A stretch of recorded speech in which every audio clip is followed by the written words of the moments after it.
देखिए, बड़ा ही विभत्स घटना पानापुर थाना का थाना प्रभारी 11 तारीख को अपने थाना परिसर में किया। एक बहिलवाड़ा का नौजवान रोशन प्रताप सिंह को बेरहमी से पीटा, इतना बेरहमी से पीटा कि जिसका वर्णन नहीं किया जा सकता।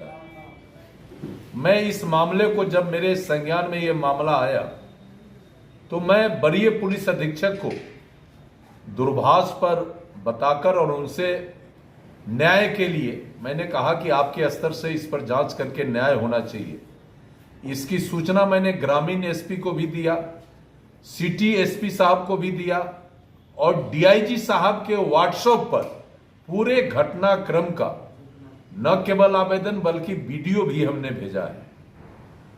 होली का समय था, 3-4 रोज सारे अधिकारी विधि व्यवस्था में लगे थे, इसलिए मैं चुप था। आज मैं 12:30-1 के बीच में वरीय पुलिस अधीक्षक से मिलकर उनसे मैं जानकारी लूंगा कि अभी तक क्या कार्रवाई उनके स्तर पर हुआ। देखिए, ये एनडीए का सरकार है और सरकार और इसके नेता आदरणीय प्रधानमंत्री नरेंद्र मोदी जी और आदरणीय मुख्यमंत्री नीतीश कुमार जी दोनों समाज के सभी वर्ग, सभी धर्म का सम्मान करते हैं और सभी का सर्वांगीण विकास हो, इसकी चिंता करते हैं। समाज में अमन चैन शांति रहे, इसके लिए पूरे तरह से एक्टिव रहते हैं। और सरकार का कुछ मुलाजिम, बेईमान मुलाजिम, कुछ जो सरकार के इस छवि को खराब करने पर तुला हुआ है, उसमें 1 नंबर पे पानापुर थाना का थाना प्रभारी। वह व्यक्ति पैसा के लिए कोई कुकर्म कर सकता है, तभी न रोशन प्रताप के खिलाफ कोई आपराधिक मुकदमा नहीं है, जैसा कि वहां के सरपंच के द्वारा अपने पैड पर प्रमाण पत्र जारी किया हुआ है। और वैसे परिस्थिति में दुर्दांत अपराधी को जिस तरह टॉर्चर करती है पुलिस, उससे भी आगे 2 कदम आगे बढ़ के उसको टॉर्चर किया गया। उसके प्राइवेट पार्ट को इस तरह टॉर्चर किया गया कि वो आदमी मरणासन स्थिति में आया था मेरे पास। तो ये काफी गंभीर मामला है। फिर आज 12:30 बजे वरीय पुलिस अधीक्षक के यहाँ हम लोग जा रहे हैं, हमारे टीम के लोग जा रहे हैं, समाज के लोग जा रहे हैं। यदि मुजफ्फरपुर पुलिस कार्रवाई नहीं करेगी तो कल है या परसों डीजीपी साहब के यहाँ जाएंगे और इस मामले को हम लोगों ने मानवाधिकार आयोग के संज्ञान में भी दिया है। और मानवाधिकार आयोग दिल्ली में फिजिकली मैं जाकर 2 दिनों के अंदर वहां के माननीय अध्यक्ष महोदय से मिलकर पूरे घटनाक्रम से उनका अवगत कराएंगे और इस मामले को हम छोड़ने वाले नहीं हैं। जोर जुलूम अत्याचार अगर कोई करेगा, अगर वो मेरा सगा भाई भी है, तो मैं उसका प्रतिकार करूंगा।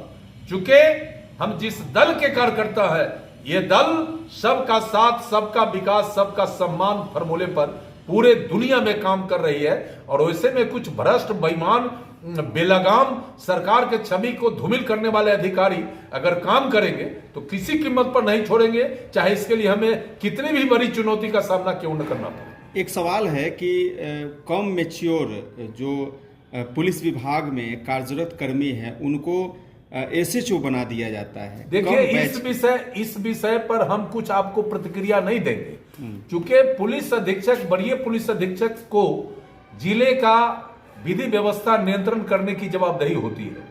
अब वो अधिकारी किससे जिले का विधि व्यवस्था को नियंत्रित करेंगे, ये उनका अपना प्राथमिकता है, इसमें मेरा कोई इंटरफेरेंस नहीं है। लेकिन जो बेईमान अधिकारी है उसको थानेदार के रूप में पोस्टिंग करने से पहले निश्चित रूप से हमारा जो अपना मानना है कि अधिकारियों को उसके कैरेक्टर के बारे में, उसके बारे में जांच पड़ताल करना चाहिए। बाकी ये वरीय पुलिस अधीक्षक और पुलिस के बड़े अधिकारी का विशेषाधिकार है, इसमें मुझे नहीं कहना है। लेकिन बेईमान को अगर पोस्ट करिएगा तो पुलिस की छवि खराब होगी, ये तो सर्वविदित है, बल्कि सरकार का भी छवि खराब होगा। और जब सरकार का छवि खराब होने लगेगा तो हमारे जैसा कार्यकर्ता चुप नहीं बैठेगा। ये बहुत क्लियर कट अप जान। एसएसपी से मिल करके आगे की क्या?